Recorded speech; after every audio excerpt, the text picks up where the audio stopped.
അപ്പം ഇൻഷാ അല്ലാ ഇന്ന് നമ്മൾ പറഞ്ഞത് ഈ കാണുന്ന ഓരോ വരികളും പരീക്ഷയ്ക്ക് ഏതെങ്കിലും ഇതൊന്നും നിങ്ങൾക്ക് പ്രതീക്ഷിക്കട്ടോ, ഇതിലേതെങ്കിലും ഒന്നുണ്ടാവും.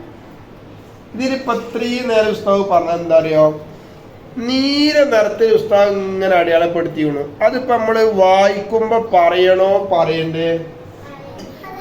വായിക്കുമ്പോൾ പറയണ്ട. എന്നാ എഴുതുമ്പോഴോ? എഴുതുമ്പോൾ എഴുതണം. വായിക്കുമ്പോൾ ഇത് പറയണ്ട. ഈ നീല നിറത്തിൽ ഇങ്ങനെ നോക്കി, ഇവിടെയൊക്കെ നീല നിറത്തിൽ ഇങ്ങനെ അടയാളപ്പെടുത്തിയുള്ളൂ. ഇതൊന്നും വായിക്കുമ്പോൾ പറയാൻ പാടില്ല. വായിക്കുമ്പോൾ വേണ്ടല്ലോ, എന്നാൽ എഴുതുമ്പോഴും വേണ്ട. അതുകൊണ്ട് വായിച്ചാൻ പറ്റുമോ? അത് പറ്റില്ല.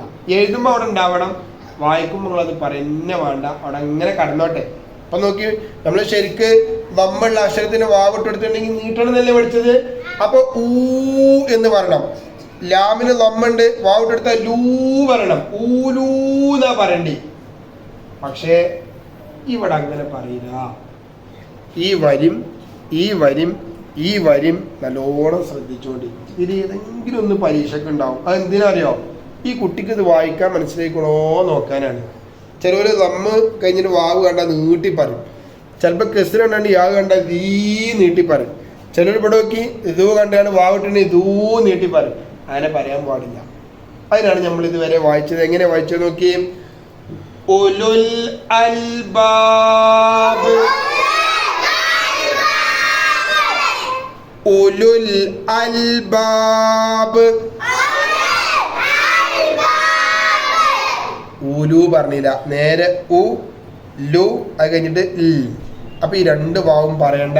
എഴുതുമ്പോൾ ഉണ്ടായിക്കോട്ടെ, വായിക്കുമ്പോൾ പറയരുത്. ഒന്നുകൂടി. ഉലുൽ അൽബാബ്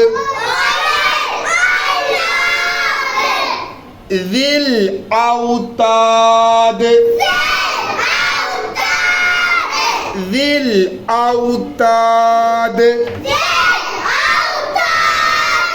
ഈ നീട്ടാൻ പാടില്ല. ദിൽ ഔതാദ്. ലാ തഅകുലു മാലൽ യതീം,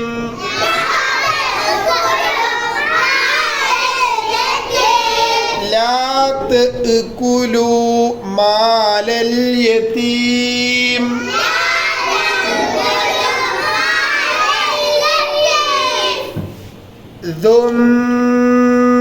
ദുംതിഖാം, ദും വാവും അറിയില്ല, അരിഫും അറിയില്ല. നോക്കി, ദുമെന്ന് നേരെ നൂനുമക്ക് ചാടാണ്. ദുംതിഖാം,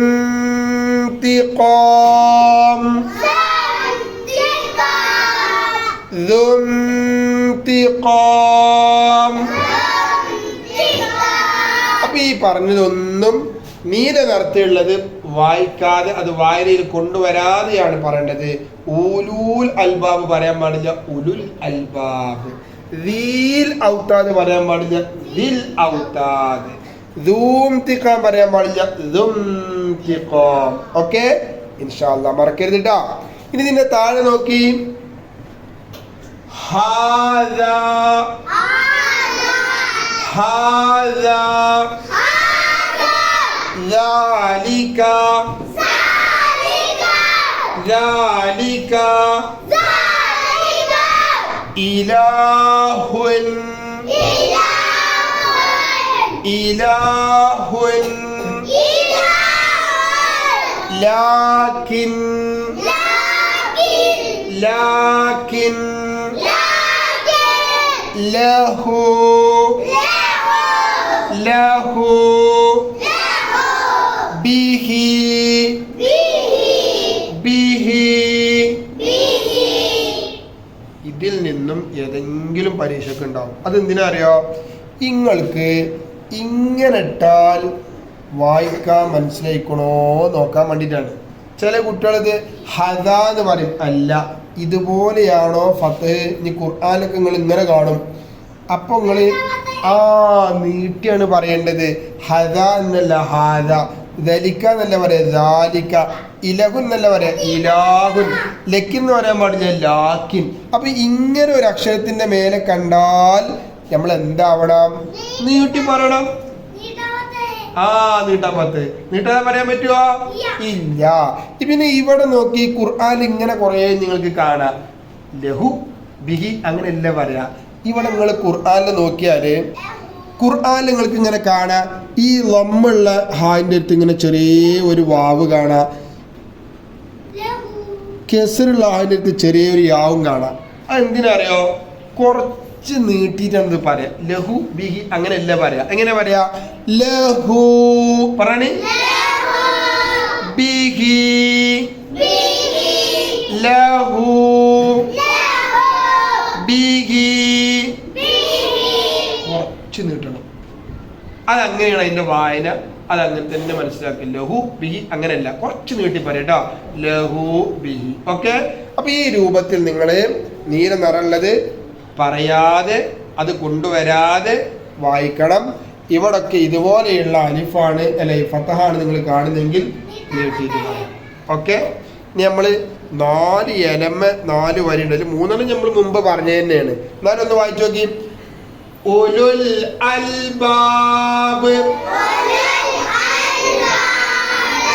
ആൺകുട്ടികളെ ചേച്ചി കേട്ടോ. ഉലുൽ അൽബാബ്. ഇപ്പൊ എല്ലാവരും ജയിച്ചു. ലാ തഅകുലൂ മാലൽ യതീം.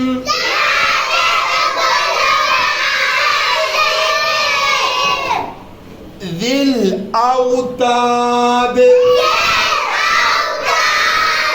അത് 3 നമ്മൾ മുമ്പ് പറഞ്ഞതാണ്. ഇവിടൊക്കെ നമ്മൾ അവസാനം നോക്കി ഉലുൽ അൽബാബി ലാ തഅകുലൂ മാലൽ യതീമി ദിൽ ഔതാദി ഇങ്ങനെ കസറയ്ക്കാരെ എഴുതുമ്പോ കേട്ടോ.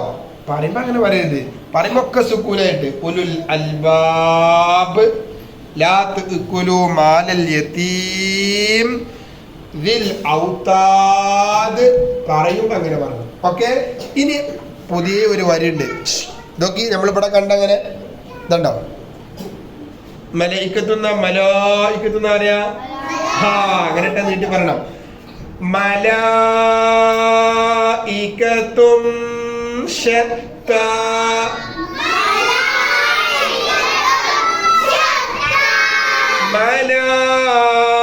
മലായികത്തും ശത്താ.